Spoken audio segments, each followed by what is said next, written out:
SSC ২০২৫ পরীক্ষার খাতা কিভাবে দেখা হবে?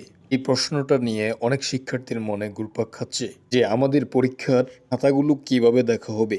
আমরা বোর্ডের শিক্ষকদের সাথে কথা বলে যা জানতে পেরেছি আজকে তোমাদের সাথে সেগুলো শেয়ার করব।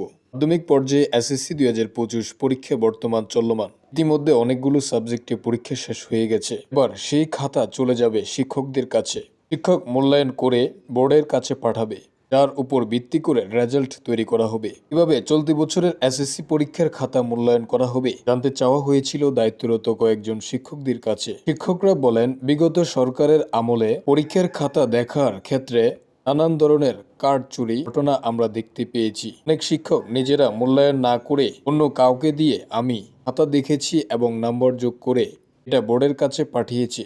চলতি বছরের শিক্ষকদের দায়িত্ব পালনে অনেক সচেতন থাকতে হবে এমন নির্দেশনা শিক্ষা মন্ত্রণালয় থেকে দিয়েছে। এছাড়া খাতা দেখার ক্ষেত্রে বাড়তি কোনো নির্দেশনা শিক্ষা মন্ত্রণালয় থেকে দেওয়া হয়নি। এই মুহূর্তে পরীক্ষা শেষ হয়েছে, খুব শীঘ্রই খাতা শিক্ষকরা হাতে পাবে। তখন পুরো নির্দেশনা থাকলে তা শিক্ষা বোর্ড জানাবে। তবে ধারণা করা যাচ্ছে বিগত বছরগুলোর মতো স্বাভাবিকভাবে মূল্যায়ন করা হবে এবং এসএসসি ২০২৫ পরীক্ষার জন্য কোনো প্রকার ভুল ত্রুটি না হয় সে ব্যাপারে শিক্ষকদেরকে সচেতন করা হচ্ছে। কারণ দেখো, অনেক সময় শিক্ষকরা ভুলবশত বিভিন্নভাবে নম্বরগুলো যোগ করার সময় অনেক মিস্টেক হয়ে থাকে, যার কারণে অনেক শিক্ষার্থী ফেল করে। তাই এই বিষয়ে শিক্ষা মন্ত্রণালয় থেকে জানিয়েছে ভুল ত্রুটি যাতে না হয় সেদিকে খেয়াল রেখে আমাদের পরীক্ষার খাতাটি যাতে সচেতনভাবে কাটা হয়। বিভিন্ন সময় শিক্ষকদের ভুলের কারণে অনেক শিক্ষার্থী নম্বর কম পায় এবং রেজাল্ট খারাপ করে।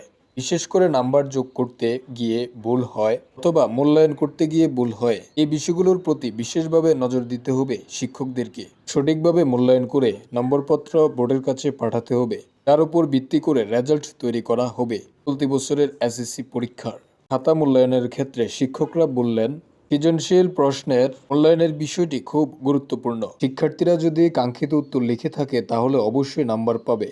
তবে কোনো কোনো ক্ষেত্রে ভুল উত্তর লিখলে কিছু নাম্বার শিক্ষার্থীদের দেওয়া হতে পারে।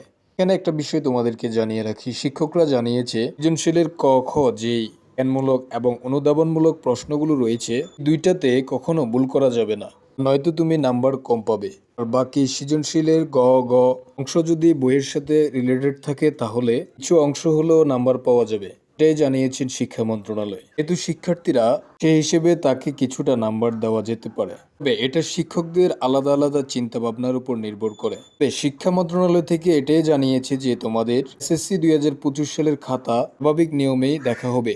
তো পড়াশোনা পরীক্ষার সকল আপডেট পেতে চ্যানেলটি অবশ্যই সাবস্ক্রাইব করে রাখবে। সকলকে ধন্যবাদ।